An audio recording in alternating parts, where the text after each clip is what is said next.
Distinguished guests, the Secretary of State of the United States, accompanied by the 67th Secretary of State, Hillary Rodham Clinton, the 42nd President of the United States, William Jefferson Clinton, and Ms. Evan Ryan.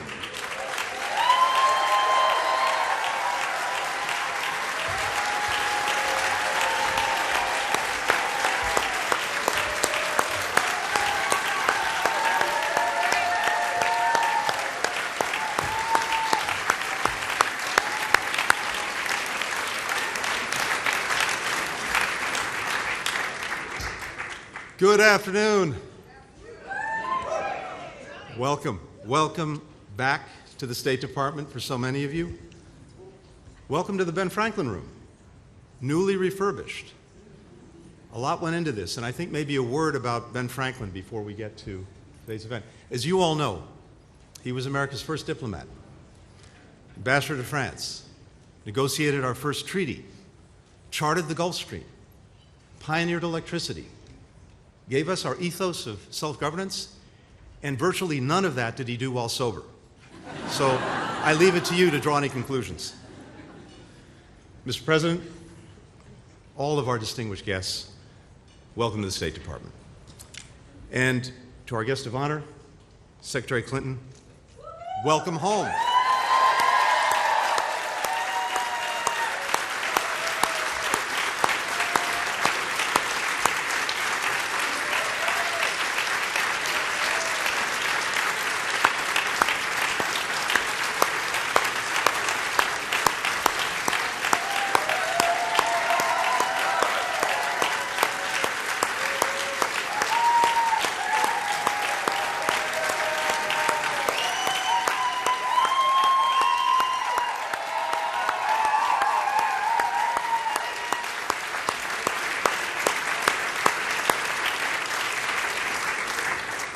If you'll allow me one quick word of personal privilege.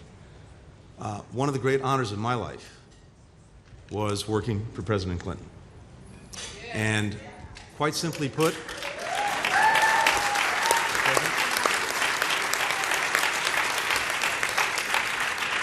I would not be standing here were it not for the man standing right there. Thank you, Mr. President.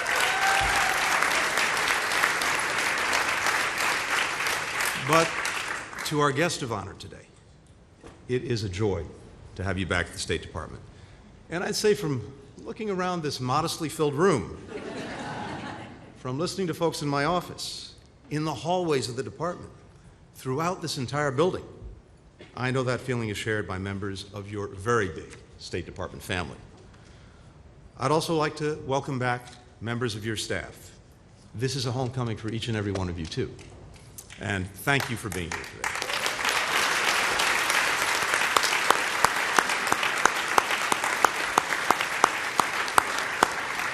Now, truth be told, I've also borrowed liberally from your staff because we have so many people who continue to lead this enterprise who are working side by side with Secretary Clinton. Now, I've been involved in foreign policy for more than 30 years. I've known, worked with, and learned from and admired Secretary Clinton for each and every one of them. I first met the Secretary in the White House, where I worked for the President on the NSC staff. Now, for someone who had an office on one end of the old Executive Office building, I spent an inordinate amount of time in the First Lady's office on the other end of the old Executive Office building, and also in the East Wing. And that was, in fairness, all because a certain member of her staff, maybe of all the things I have gratitude to the Clintons for, number one is bringing my wife, Evan, into my life. That's at the top of my life.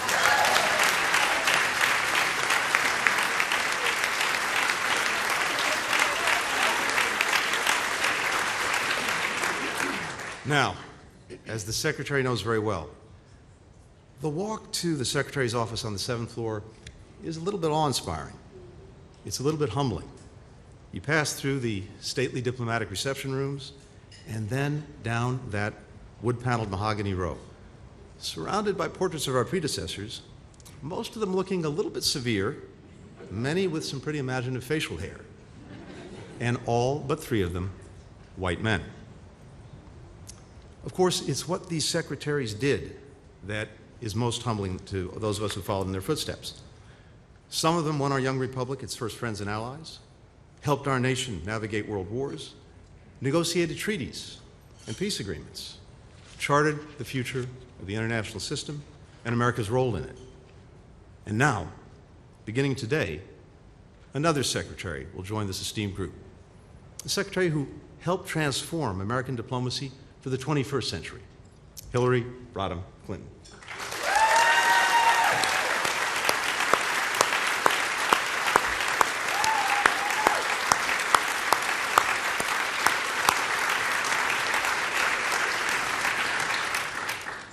In the Cold War period, Secretary George Marshall urged the folks working with him, and especially his policy planners, as he put it, to look ahead, not into the distant future, but beyond the smoke and crisis of current battle, far enough ahead to see what the emerging form of things to come will look like, and outline what should be done to meet and anticipate them. Secretary Clinton had this vision. From the outset, she pledged, and I quote, to deal with the urgent, the important, and the long term, all at the same time. That means managing day in, day out crises, which she did incredibly deftly, including by brokering a landmark ceasefire in the Middle East that saved lives and restored desperately needed stability. But it also meant pursuing an affirmative and principled vision for America's role in the world. Secretary Clinton led the push to strategically rethink where, with whom, and how America engages, especially in the Indo-Pacific, where she rightly recognizes the region that would determine the trajectory of the 21st century. In her very first trip as secretary, she set off for Japan, Indonesia, South Korea, and China. She launched new strategic dialogues, including with the Philippines and India, opened our mission to ASEAN, elevated our focus on the extraordinarily complex relationship with China. And this was just one region. Secretary Clinton was able to see over the horizon in every single one of them. Beyond any part of the world, the Secretary saw that to be more effective, diplomacy needed to widen its aperture. She recognized that the days of engaging primarily with governments were over, that shaping our diplomacy in a way that meets people where they are depends on our ability to listen, to learn, to hear them. Students, youth leaders, business owners, women and girls, journalists, human rights defenders, democracy activists, these two were America's essential partners. She held town halls and town interviews wherever she went, from Tokyo to Bishkek to Nairobi to Islamabad. She got out of government ministries and into communities. And by doing so, she encouraged people across this department to do the same thing. And that, in turn, enhanced our standing and our influence around the world. The Secretary also elevated new diplomatic priorities, like economic statecraft, public health, energy security, and critically, empowering women and girls. For as long as she was a public servant, that is virtually her entire adult life, Secretary Clinton led with and helped shape for the better our values, American values, not just by declaring that women's rights are human rights, but fighting to make sure that the rest of the world actually recognized this and respected these rights as well. She was the first Secretary of State to declare and uphold an inalienable truth. Gay rights are human rights, and human rights are gay rights. A lot of what's now recognized as universal, what's commonly accepted, Secretary Clinton helped make it that way. And she led with both America's values and our interests in calling out Putin for who he really is from the start.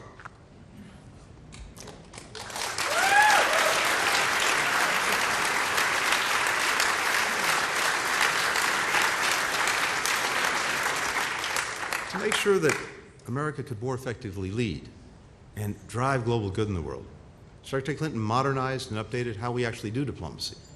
And she also invested in our single greatest asset, and that's our people. Secretary Colin Powell used to tell a story about a letter that he received on his very first day from the great strategist George Kennan. Kennan wrote that every Secretary of State has two jobs. One, to lead the government's foreign policy, and two, to lead the department. Secretary Clinton understood this innately and knew that both roles were essential and also mutually reinforcing. As she advanced our diplomacy around the world, she also worked tirelessly to support those who were conducting and aiding our diplomacy on the ground. She led by example, with good humor, and also with, I think, what's become a truly legendary work ethic. Now, some of you have seen the photographic evidence of this. Secretary Clinton rocking shades in the back of a C-17. Globetrotting to a modest 112 countries, at least by the official count. Brokering peace deals, negotiating sanctions, standing up to autocrats, all for days on end, running on little more than a breakfast burrito. Then, there was Secretary Clinton regularly stopping by offices and bureaus throughout this building, taking extra time to visit our embassies and consulates on every trip, meeting with our direct hires, their families, locally employed staff, who are, in every mission in the world, the lifeblood of our embassies, and of course the Marines who protect them every single day. Supporting our people also means championing their work and ensuring that diplomacy plays its rightful role in our foreign policy and our engagement with the world. So the Secretary made sure that the State Department had a seat at the table in any major decision that was being made in the administration. She stood up for this building and the people in it, whether in a meeting with fellow cabinet members or during those occasional high-pressure briefings with the President in the Situation Room. She worked to boost morale and reinvigorate a sense of pride in our diplomacy.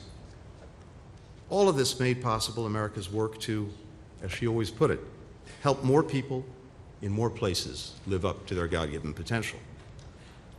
Now, it's not always an easy job. There are risks that people can't see coming around the corner. A bee swarm in Malawi, a volcano eruption in Eritrea, an earthquake that shook everyone and everything, save for a sound-asleep Secretary of State. Tom Nides once gifted the Secretary an NFL helmet at a staff meeting. And I've got to say, if you still have it, I'd love to borrow it. But the Secretary managed all of this in incredibly high style. As she's fond of saying, like Ginger Rogers did, in heels, dancing backward. Or, in Secretary Clinton's case, dancing a little salsa at Cafe Havana in Cartagena. Secretary Clinton has often said that America's leadership in the world is like a relay race. Presidents, secretaries, entire generations are handed the baton and asked to run a leg of the race, and then hand it off as best we can. Pass on the torch, pass on the relay to the next generation. Secretary Clinton, your leg of the race helped revitalize the power and the purpose of American diplomacy. It reminded the world of who America is, what we stand for, and helped us achieve our mission, what we're all here ultimately to do, to make our people and people around the world a little bit safer, a little bit more secure, a little bit more prosperous, a little healthier, a little bit more filled with opportunity. Her time here inspired so many people in this room and so many others well beyond this room, in this country and around the entire planet. It inspired them to try to do the same thing. And for that, I could not be more grateful, both as one of your successors and simply as an American. And now, it is my distinct pleasure and distinct honor to turn the microphone over to my friend, to my colleague, the 67th Secretary of State of the United States, Hillary Clinton.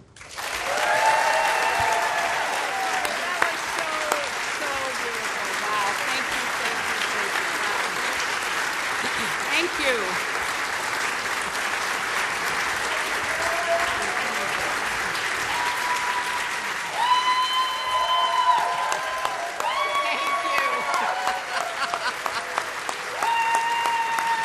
Oh, my. Oh, it is such a joy to be here with all of you and to be in this newly refurbished, incredible Ben Franklin room. We are the first people seeing it, and I am so excited to see how this will continue creating opportunities for people to come together, to work together in such a beautiful setting. Let me start by thanking Secretary Blinken.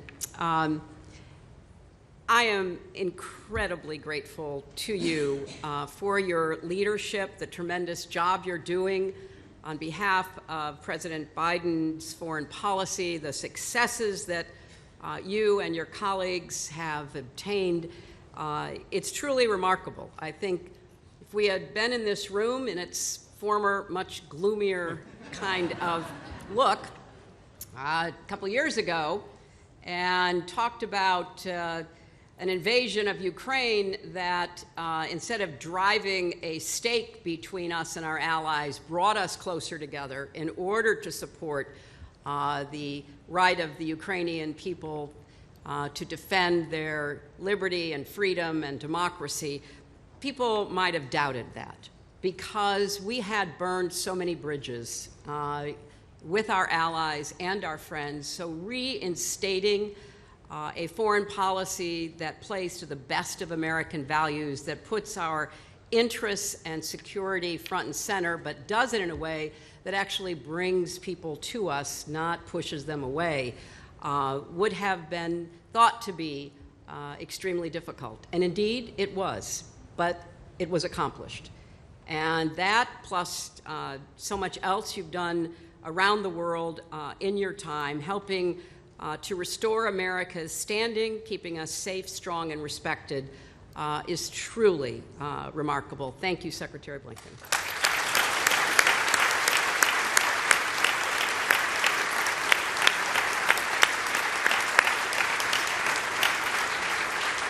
I also want to acknowledge Secretary John Kerry, who I see over there, my successor, and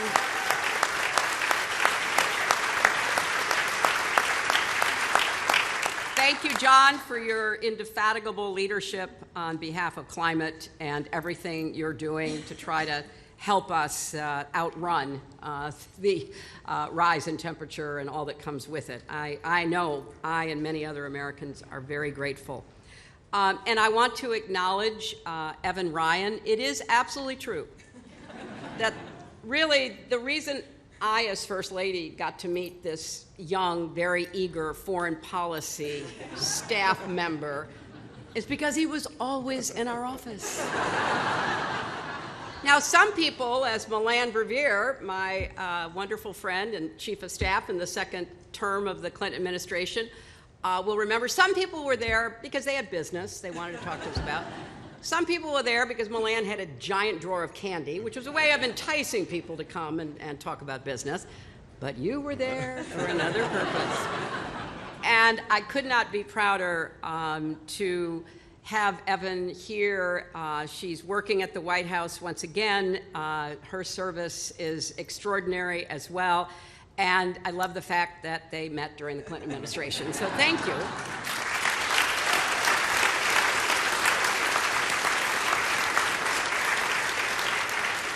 I'm also delighted that 42nd, as I call him around the house, is here. It always gets his attention. You know, sometimes saying Bill, he's watching, basketball or football or something, but if I say, oh, how do I hum Hail to the Chief? But thank you so much for being here as well. I want to thank Steve Polson for the portrait, which you'll see in just a few minutes. He has extraordinary talent that has been called on by other secretaries of state whose portraits you will see around the building.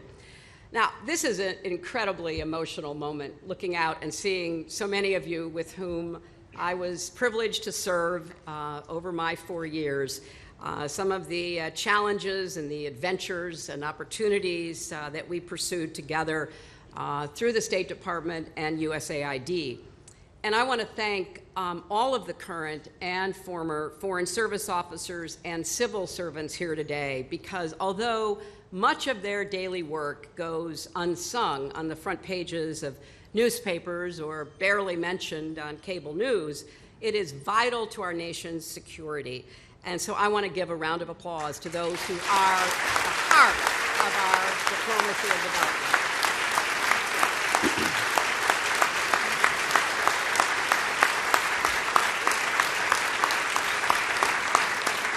When I came into this building now 14 years ago, hard to believe, I knew there was something very special about this place, and that having the singular honor of leading the State Department and USAID would be an incredible, both personal and professional experience. I had no idea the level of talent and expertise that resides here in the building and across all of our embassies, consuls, and other outposts throughout the world. People who serve this country with 100% of their commitment, their intelligence, who bring every experience to bear on whatever the challenges might be. I am so grateful that I got to spend those 4 years crisscrossing the globe with many of you, endless miles traveled, oceans crossed in pursuit of peace, prosperity, and security. I do think that it was important to restore America's commitment to diplomacy and development. That's why from the very beginning I started talking about the 3 Ds, those plus defense, because we needed to make it clear coming out of 2 wars that had been extremely expensive in blood and treasure, that we had also a strong case to make around the world to draw people toward us to pursue common interests and values.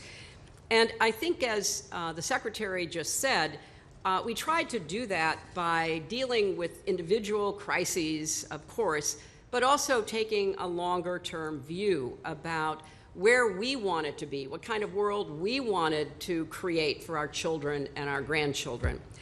So we built global coalitions to curb nuclear proliferation, to tackle climate change, to promote democracy. We continued to build on our human rights commitments, women's rights, gay rights, the rights of all people to have a chance to live up to their own God-given potential.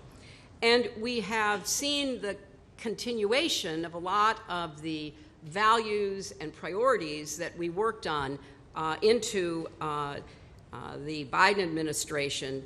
And in looking across the globe, defending democracy in Ukraine, expanding NATO, just as an aside, too bad, Vladimir. You brought it on yourself, and that was such a point of contention. And we always said, people are not forced to join NATO. People choose and want to join NATO. And so, indeed, expanding NATO, facing down Russian aggression, managing the challenges from China using creative diplomacy in the Indo-Pacific, from the Quad to AUKUS to the historic Camp David meeting between the Japanese and South Korean leaders, and strengthening our alliances and partnerships. Now, of those 3 Ds, we know defense gets the most attention, gets the most money, but the people in this room understand very well the enduring power of diplomacy and development, not only to keep us safe, but to promote our interests around the globe. I am privileged right now to be teaching at Columbia University at the School of International Policy and Affairs, and co-teaching with the dean, who is an expert in international relations, particularly the theories that help explain why leaders make the decisions that they do. Our course is called Inside the Situation Room, and of course I use a lot of examples from American diplomacy and development in order to convey to students in this very large class what's possible besides aggression or responding to aggression. Now, everyone here is part of the tradition of diplomacy, which is as old as our country, as Ben Franklin is watching over us. I continue to call what we should be doing smart power, because it's better than the opposite. And I remember very well how the increase in applications to the Foreign Service started going up once President Obama took office. People want to serve our country. They even are willing to put themselves in harm's way without wearing a full military uniform and carrying an assault rifle. They want to be part of building a better world that the United States can help to shape. So there are no finer public servants than those who I was privileged to live with. You know, when I think about the myriad of challenges our country and the world face, and people have this phrase, you know, polycrises, which sadly is kind of descriptive. What makes me sleep a little better at night is knowing that there are people in our government getting up every day trying to make the right decisions. Sometimes when that's not so obvious, sometimes when it carries consequences and costs that can be difficult to explain away, but which are part of charting the course we need to take us forward. So thank you, Secretary Blinken, for your work, continuing the tradition that Secretaries of State certainly aim to fulfill, of being a good steward during the time that you're here of our country's values, interests, and security. And it is such a joy to be back here. And I haven't seen this portrait in a really long time. Steve Paulson is amazing, but between COVID, between not wanting to finish it during the prior administration,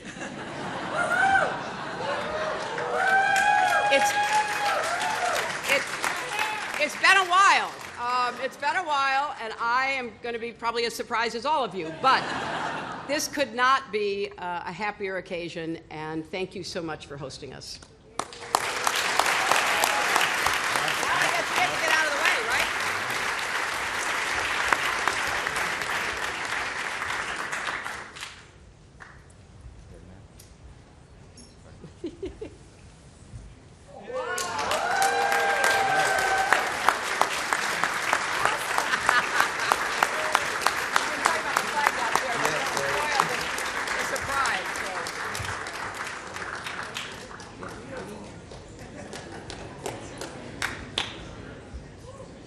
It was COVID. We couldn't get into the State Department. So what's the perennial symbol that we all stand for, right? It's beautiful. So what's your